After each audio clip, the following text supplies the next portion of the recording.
گزارش ہے کہ مجھے آج اس لیے میں اسلام آباد کافی عرصے بعد آیا، جو اس وقت اسلام آباد کے حالات بنے ہوئے ہیں، جو پاکستان کی سیاست چل رہی ہے، جو پاکستانی قوم کے ساتھ جھوٹ بولا جا رہا ہے، جو پاکستانی قوم کے ساتھ ایک فراڈ ہو رہا ہے سیاست کے نام پہ بھی، اور یہ سارے ادارے جھوٹ بول رہے ہیں۔ میں آج کلیئر کرتا جاؤں، پاکستان کا سیاستدان تو پہلے بھی منافق ہے، جھوٹا ہے، اس کو تو میں کیونکہ کافی چیزیں ہیں، میں اس کلاس میں ہوں، میں ملک کی تاریخ کا پہلا ایک مزدور عام آدمی آیا، میں نے 10 سال اسلام آباد کو پڑھا، میں نے ماشاءاللہ اپنے جرنیلوں کو بھی پڑھا، میں نے اپنی جوڈیشری کو بھی پڑھا، میں نے سیاستدانوں کو بھی پڑھا، میں نے اسلام آباد کو بھی پڑھا، مگر میں اس نتیجے پہ پہنچا کہ پاکستان کا جو سیاستدان ہے جھوٹا ہے، فراڈی ہے، مکاری ہے، منافق ہے، مداری ہے، اس کا کوئی سروکار نہیں ہے، وہ صرف اپنے اقتدار کی حوث کے لیے وہ کچھ کرتا رہے۔ پھر اس کے ساتھ ساتھ ہمارے جو جوڈیشری ادارے ہیں یہ بھی ٹوٹل جھوٹ اور فراڈ پہ مبنی ہے، انہوں نے بھی کوئی قوم کو کچھ نہیں دیا، یہ سارا ایک جھوٹا نظام چل رہا ہے، اور پاکستانی قوم کو 75 سال سے میں کہوں گا کہ انہوں نے اندھیرے میں رکھا ہے، اور نہ یہاں قانون ہے، یہاں نہ کوئی آئین ہے، نہ کوئی نظام ہے۔ جیسے ایک جنگل میں طاقتور جانور کمزور کو کاٹتا ہے اور یہ سلسلہ چلتا رہتا ہے ایک جنگل کا، پاکستان میں بھی ایک جنگل کا نظام ہے۔ ہاں 73 کا آئین بنا، 73 کے آئین میں کافی سارا کام ہوا، مگر جب ذوالفقار علی بھٹو کو پھانسی دی گئی تو اسی وقت اسی آئین کو بھی پھانسی دے دی گئی، کوئی تھوڑا سا کام ہوا، آگے نہ یہ آئین چل سکا ہے نہ کوئی ہے، یہ طاقت ہے، اور طاقت کے بلبوتے پہ پاکستان چل رہا ہے، جو جس وقت چاہے جس کو اٹھا دے، جس کو مار دے، جس کی حکومت گرا دے، عدالتیں اپنی مرضی کے فیصلے دے دیں، اور آگے جو کمزور ہے وہ تسلیم خم ہے، اس میں اخلاقی جرت نہیں ہے، اگر کوئی بات کرتا ہے تو اس کو اٹھا لو، اس کو غدار بنا دو، اس کو جیلوں میں ڈال دو، جو کچھ کرو، ایک فارمولہ چل رہا ہے۔ وہ فارمولہ سب سے پہلے اس کائنات میں فرعون کا تھا۔ فرعون بہت بڑا ایک تاریخ کا ظالم اور ایک طاقتور انسان گزرا، جس نے 70,000 جو بچے تھے ان کو ذبح کیا، 6,000 جو عورتیں تھیں عورتیں ان کے حمل گرائے، اور جب وہ غرق ہوا تو 16 لاکھ کا لشکر تھا اس وقت، 16 لاکھ کے لشکر کے سمیت وہ غرق ہوا، اور فرعون کا بھی نظام نہیں چل سکا، اس کا بھی تکبر ٹوٹا۔ آج پاکستان میں بھی ایک فرعونی راج ہے، غنڈہ راج ہے، اور اس غنڈہ گردی کے آگے کسی میں اخلاقی جرت نہیں ہے۔ حقیقتاً آپ دیکھیں، میڈیا ہمارا، نہ میڈیا آزاد ہے، نہ ہم بحیثیت قوم آزاد ہیں۔ جو ایک دروازے سے اٹھ کے کھڑے ہو کے کہہ دیں ہم سب نے یس کرنا ہے، ہاں جی یہ کرنا ہے۔ پہلا سوال ہے کہ اب یہ چوروں اور ڈاکوں کی کوئی ہمیں تفریق تک کو پتہ چلے کہ اس ملک میں چور اور ڈاکو اور شریف آدمی، اچھے اور برے کی تمیز کا آج تک ہمیں نہیں پتہ چل سکا۔ جب یہ پچھلے دنوں 2017 سے یہ شروع کام ہو گیا تھا، 16 سے ہی بلکہ نواز شریف صاحب کے خلاف، تو میں نے قومی اسمبلی میں یہ بات کی تھی، میں نے کہا بات ہے کہ یہ وہی نواز شریف ہے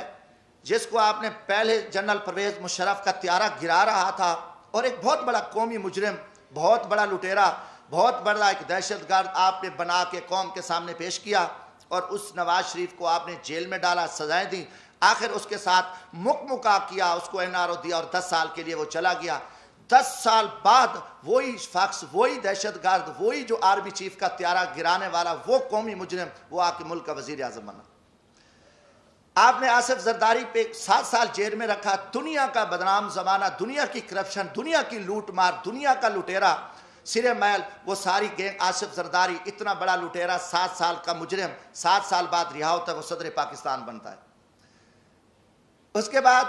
پھر یہ فارمولہ کہ نواز شریف نے وہ میمو گیٹس ہوں، وہ ڈان لیکس ہوں، ملک دشمن، اس نے مودی کے ساتھ دوستی لگائی، اس نے افواج پاکستان کے خلاف سازش کی، اس نے جندال کے ساتھ بیٹھ کے افغانستان میں سکریپ کا سودا کیا، راستے میں اس کی گاڑیاں بارڈر پہ پکڑی گئیں، ان کو بڑا کچھ کیا، اور اس کے بھائی کے اوپر شہباز شریف، اس کی بیٹی، ان کے بھتیجے، سب قومی مجرم ڈکلیئر ہوئے، جنہوں نے اساس اداروں کے قومی راز امریکن کو دیے، مودی کو دیے،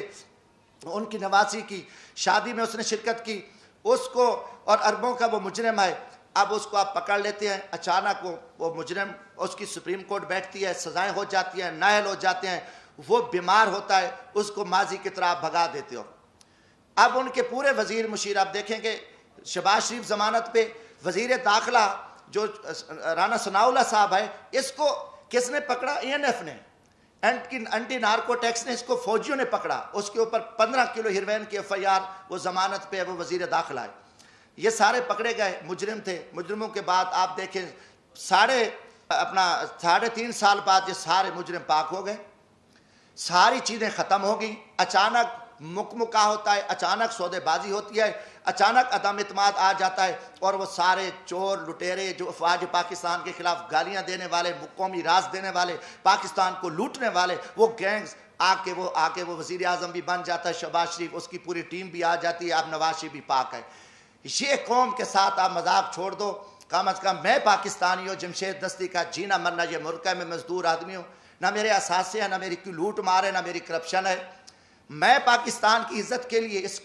ملک کی بقا کے لیے میں بولوں گا، چاہے وہ کوئی جرنل ہو، فوجی، چاہے وہ عدلیہ کا چیف جسٹس ہو، چاہے وہ کوئی سیاستدان ہو، یہ ہمارے اوپر ایمانی ذمہ داری ہے، اللہ کا حکم ہے کہ آپ سچی بات کو جو ہے نا آپ نہ چھپاؤ۔ تو یہ میں ضرور بات کروں گا، اب قوم سمجھ چکی ہے کہ کھیل کیا کھیلا جا رہا ہے، اب اس کا کوئی جواب دینے کو تیار ہے؟ جب آپ کال ان کو چور ڈاکو کہہ رہے تھے، آج ان کی وضاحتیں کر رہے ہو، وہی جسٹس جو آج ماشاءاللہ ہمارے چیف جسٹس عمر عطا بندیال صاحب کل انہی بینچوں میں ان کو سزائیں دے رہے تھے، انہی کو مجرم ڈکلیئر کر رہے تھے، انہی کے اوپر حکم چل رہے تھے، آج وہی چیف جسٹس رات کو بیٹھتے ہیں اور ان کو پاک کر کے کلیئر کر کے اور سارا کچھ کر کے کہتے ہیں جی صاف ہے۔ اب یہ چیز نہیں چلے گی۔ پہلی بات ہے کہ دیکھیں ہم غریب طبقے کے لوگ ہیں، ہم لاشیں اٹھا رہے ہیں، ہم لوگوں کی خدمت کر رہے ہیں۔ میں وہاں بھیک مانگ کے غریب مزدوروں کے بچوں کے لیے، جہاں عورتوں کو ذبح کیا جاتا تھا، جہاں جگیرداروں کے ڈیرے پہ غریبوں پہ کتے چھوڑے جاتے تھے، وہاں ایک میں شخص نے جدوجہد کر کے ہم محنت کر رہے ہیں، لاشیں اٹھا رہے ہیں، دریاؤں میں کھڑے ہیں، ہم صحراؤں میں بیٹھے ہیں، ہم محنت کر رہے ہیں۔ اب ہم سے لوگ پوچھتے ہیں کہ بھائی آپ کی کسی GHQ سے دوستی ہے؟ آپ پاگل ہو؟ آپ GHQ سے دوستی ہے تو آپ آ سکتے ہو، ورنہ یہاں آپ کی جو عوامی خدمات ہے وہ نہیں ہو سکتی۔ یہ لوگ اب عام آدمی بھی ہمیں چراوا بھی کہتا ہے، میں کہ بھی ہم تو یار عام غریب لوگ ہیں، ہم تو غریبوں کے جوتے اٹھا سکتے ہیں، ہم کسی جنرل کے جوتے نہیں اٹھا سکتے، وہ بڑے جوتے ہیں، وہ بڑے لوگ جوتے اٹھا سکتے ہیں، جمشید دستی کیا کر سکتا ہے؟ آج آپ نے سیاست کو تباہ کر کے رکھ دیا، آج وہ پیپلز پارٹی، وہ بھٹو کا نظریہ تھا، آج آصف زرداری اسٹیبلشمنٹ کے آگے لیٹا ہوا ہے، آپ نے ایک دروازہ کھولا ہے، اور سیاستدانوں کو آپ کتے کی طرح خیرات ڈالتے ہو، اور وہ ارد گرد یہاں پھر رہے ہیں، عوام مر رہی ہے، لوگ ذلیل ہیں۔ اسلام آباد میں ایک تماشا لگا ہوا ہے، آپ نے نہ رمضان شریف کا کوئی تقدس کا خیال کیا، نہ آپ کو اب کی عزت ہے، آپ ایک اقتدار کے ہوس کے پجاری ہیں، آپ ایک فرعونیت میں بیٹھ کے آپ پورے نظام کو تہس نہس کر دو، اٹھا دو، مار دو، جو کچھ کر دو، کوئی آپ کے سامنے بات نہیں کہا۔ ہم بولیں گے، ہم ضرور بولیں گے، ہم نہ کسی جنرل کے سے ڈرتے ہیں، نہ میں کسی سپریم کورٹ سے ڈرتا ہوں، میں اللہ کی ذات سے ڈرتا ہوں۔ ہم انشاءاللہ اس ملک کی بقا کے جہاں بھی ہمیں موقع ملا، آج بھی میرا دل زخمی تھا، کافی دنوں سے ایک جھوٹ چل رہا ہے، میڈیا کو بھی پہ بھی تماشا لگا ہوا ہے، وہی کتنے لوگ میڈیا کے تھے جو کل کیا تھے، آج بیچارے کہاں کھڑے ہیں، کس مجبوری کے تحت کھڑے ہیں، کیا کیا معاملات ہیں، مگر قوم سمجھ چکی ہے، قوم جان چکی ہے۔